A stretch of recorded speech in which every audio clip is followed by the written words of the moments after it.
Am I the a-hole for telling my parents that their transportation wasn't my problem after they gave my car to my brother? Okay, that title is a little clickbaity. It was their car that I have maintained and paid the registration and insurance on for years. They have every right to give it away. My mom doesn't drive, and my dad had his license taken away after a DUI. I live a couple of blocks away from them and work from home. I don't really need a car except for getting groceries and running my folks around. My dad's car was a Jeep Grand Cherokee that was only 3 years old when he lost his license.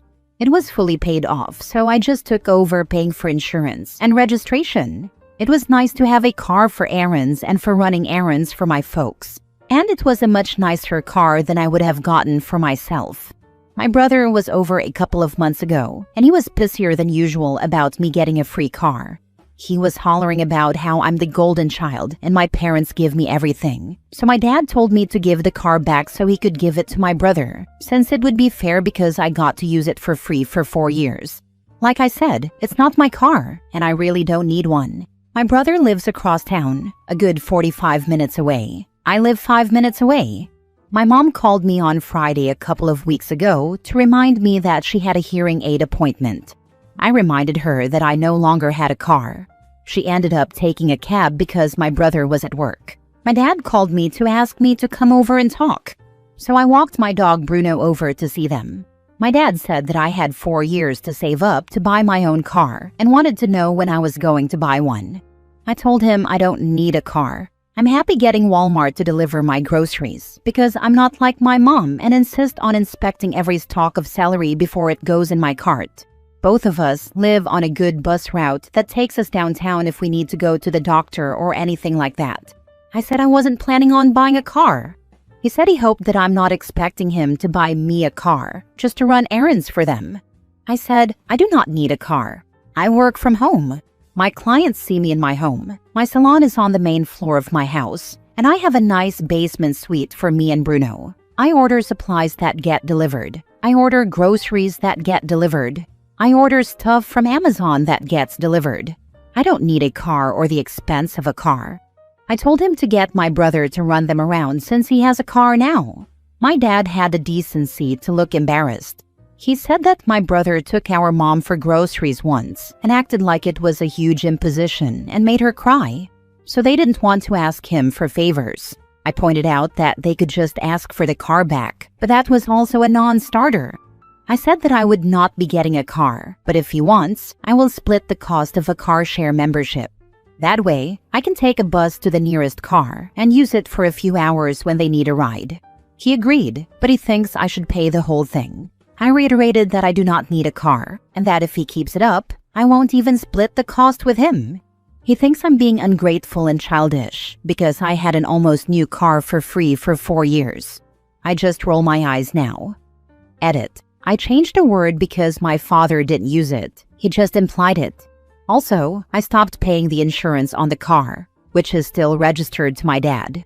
The registration is paid for the year already. Also, I did use the car for personal stuff sometimes, getting together with girlfriends and going on dates. I don't like men knowing where I live before I get to know them. Now for the top comments. Not the a-hole. You running them around and doing errands was payment for the use of the car. The fact your dad idiotically gave the car to your brother without thinking the repercussions is on him and only him. Your dad should be reminded that the only reason there was a free car available to you was because of his poor choices to drink and drive to begin with. He lost his license 4 years ago, and its return doesn't seem imminent. What did he do? Run over the Pope or something? I've never heard of a drunk losing it for that long. I will split the cost of a car share membership. No, why?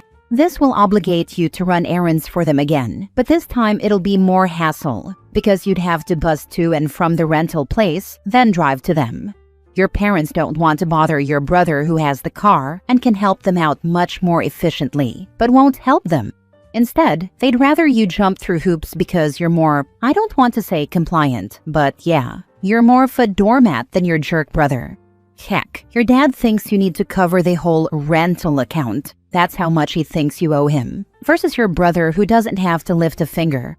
Look, tell your dad. He gave the car to bro. Bro can run his errands for him. You shouldn't have to come out of pocket just to be able to drive them around. If bro doesn't want to do it, then they get the car back to you. Dad pays for its insurance and maintenance, and you drive them around when you have time. I kind of like shopping with my mom. It's our time, and a moment of zen watching her grope fruits and vegetables in a slightly obscene way to pick just the right ones. Next story. Am I the a-hole for refusing to move in with my mom so she can stay in her house until she dies? Long story short, my stepdad has ALS and doesn't have long to live, and he and my mom are relatively young. They live in a double-wide modular home on 15 acres of land. My husband and I are wannabe farmers with not much land. We have sheep, goats, pigs, bunnies, and about every kind of bird.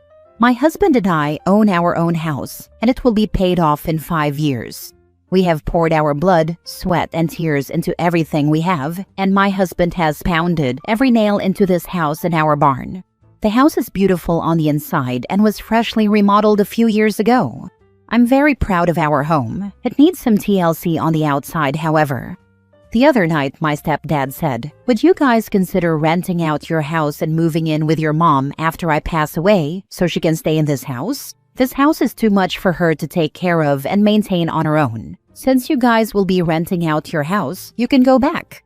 My husband flat out refuses to rent our house out, as he flips houses for a living and knows firsthand how tenants destroy things. He doesn't want all of his hard work to get trashed like that. And dealing with tenants is not something we want to be burdened with. That would leave us with 2 properties to maintain. The stipulation with us moving in with my mom would be that I wouldn't be able to keep my dog. We would have to pay the taxes, $8,000 a year, put a new roof on it, put new siding on it, and manage the property. Right now, the house is worth $290,600. What makes it worse is that the house isn't in my mom's name. My stepsister and stepbrother are willed the house, and my stepsister's name is on the deed. So if we were to go live with my mom the minute she dies, we are screwed, and we don't want to have a trashed and destroyed house to return to. We also don't want to sell our house and have to start over. We would essentially be raising the value of my parents' house and walking away with nothing, while my step-siblings reap the benefit of it. So we told my stepdad we are willing to do it only if we can buy the house, and we will pay full market value. The house's appraisal is $290,600. My stepdad said, "You won't be able to afford this house." We said, "Yes, we can." He said, "No, you can't. I want $500,000 for it." So I told him no deal, and now he won't talk to us. Am I the a-hole? So you pay and upgrade and your mom lives in it, then his kids benefit? Nope. Tell him you weren't born yesterday. And she has to get rid of her dog too. Don't forget that. OP, they act like they're the ones doing you some sort of favor, but you don't need or want this. Just stay out of it. It is up to your mom and stepdad to sort this out. I wonder if some people confuse a prefab house that comes in 2 halves. Unless you spot the seam outside, you would never suspect it wasn't built on site. I used to see halves driving down the Long Island Expressway. This is exactly the type of house it is.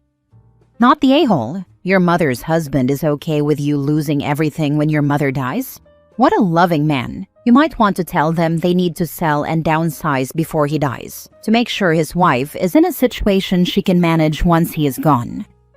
Why is nobody asking mom what she wants? Seems pretty ignorant to leave her out of decisions for her future as if she's a damn child.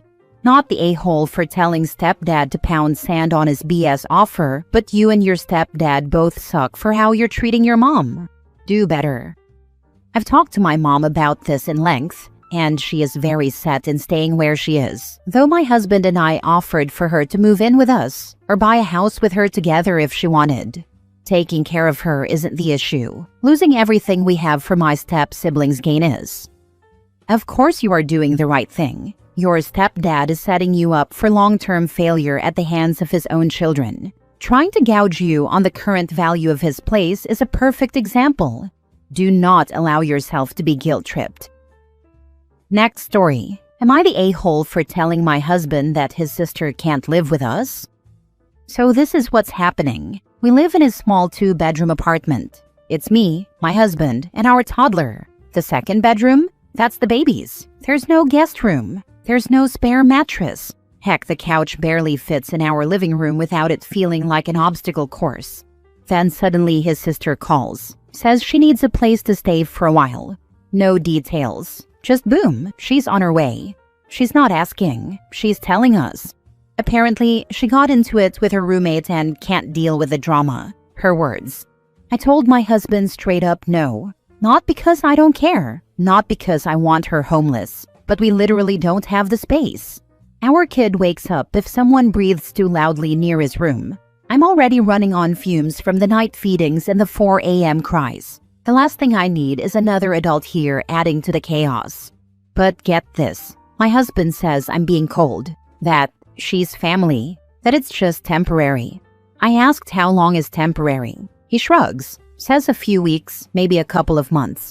No plan. No end date. Just vibes and guilt. I tried to be clear. I said, if she moves in, I move out. I didn't mean it as a threat. I just meant I literally won't be able to function in this house if she's here full time. I'm already stretched thin. This would break me. He looked at me like I'd just kicked his puppy. Said I was forcing him to choose. I said, no, she is. Because who invites themselves to someone else's house without even checking first?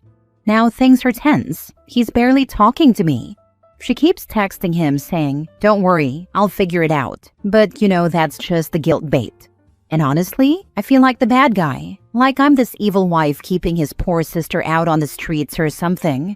But also, I'm tired of always being the one who bends, who makes room, who shuts up to keep the peace. So yeah, that's the whole messy thing. Am I the a-hole? Now for the comments. She hasn't been evicted. Unless she is in actual danger, then she doesn't need the help she is asking for. That kind of help is for emergencies, not for not being able to handle the drama, not the a-hole. Yeah, she said she can't deal with her roommate drama. That is not an eviction. She has a place to live. She just doesn't want to. Husband is prioritizing his sister's childishness over his own child and his wife's sanity. Husband is the bad guy, not OP, not the a-hole. Not the a-hole. Text her and tell her you'll give her more drama than she's getting from the roommate. I just set a boundary. What she does with it is up to her. Last story. Am I the a-hole for saying my mom's husband isn't my dad and saying I never got to meet my dad? My dad died when my mom was pregnant with me, 17 female. She told me about him growing up, and we have little traditions we keep to honor him. She also gave me the name he wanted for a daughter. I always spent time with my dad's family in the summer, and they'd travel to see me or we'd travel to see them when we could. So even though I never got to meet him, I still consider him my dad, When I was 13, she introduced me to James, and they got married when I was 14. To me, James is my mom's husband, but I guess he sees me as his daughter. And he's been hurt for years that I call him James, that I never gave him a dad-like nickname or title. I didn't know about it until we went on vacation last month. My mom and James met this couple, and we had dinner with their family. I was talking to their 2 kids, who were pretty close in age to me, and they asked why I called him James, and wasn't he my dad? I said he's not my dad, he's married to my mom. They asked what happened to my dad, and I told them I never got to meet my dad because he died while my mom was pregnant with me. We talked about other things. But when we got back to the resort, my mom pulled me into my room and asked me why I'd said that stuff at dinner. I had to ask her what she meant because I had no idea what was going on. She said James' face when I said he wasn't my dad, and when I told those kids I never got to meet my dad was heartbreaking. She told me he's been waiting for me to acknowledge him as the dad in my life, and I never do. I told her he's not though. She said I might have been 13 when I met him, but it shouldn't stop me from letting him be the dad who gets to be here for everything. She said as much as she misses dad, she didn't ever want me to deny myself the chance to have one. And I told her I wasn't denying myself anything. Mom got frustrated and left. Then, after we got back from vacation, Mom and James pulled me into a meeting, and James told me how much he'd love to be more to me than James, and how hurtful it was to be rejected as dad, even to strangers who could have easily been led to believe that he was my dad. They said I don't need to always say he's not or that my dad died. I told him I was sorry that my words hurt his feelings, and my mom said that wasn't a good apology and that it didn't sound like I was sorry I said those things. I said no because James isn't my dad, and I never got to meet Dad. Ever since that afternoon, Mom's talked to me about it 5 different times, and James mopes whenever I'm around. Mom said it really is hurtful to him. Am I the a-hole? Not the a-hole. At the end of the day, he is not your father. Period. You met him when you were 13, old enough to know that he's not your father, and he didn't really play a fatherly role in your life. He married your mom. He had no part in you. That's a stepdad. You are allowed to feel the way you feel. As adults, your mom is failing you. This, if he had gotten with a mom when OP was 1 to 3 years old, I could see why he would be hurt. Because at that point, he would have been raising her for over 15 years and a much more significant impact on her life. But he has only been around a few years. Not calling him dad is incredibly valid. For 13 years, you and your mom both celebrated your father as your father. You've only known James for 4 years. Just because he's present doesn't automatically make him your dad. He may care for you like a dad, but if you don't feel that he's your dad, there's no amount of pushing and guilt that's going to make you change your feelings. On the contrary, all they're doing is pushing you away from both of them. You are going to start, if you haven't already, resenting James's insistence. Your mother also needs to realize that resentment is going to spread to her as well. Unfortunately, I see this as a long-term battle for you. If you get married, there's going to be insistence that James be father of the bride. If you have children, there's going to be insistence that James be grandpa. You might want to remind your mother that you have less than a year before you are 18. Does she want to put a wall up for the future? Not the a-hole. That's going to be so awkward if they think James is going to walk me down the aisle if I ever get married. He's not even a consideration for people I'd maybe ask if I even walked with someone else.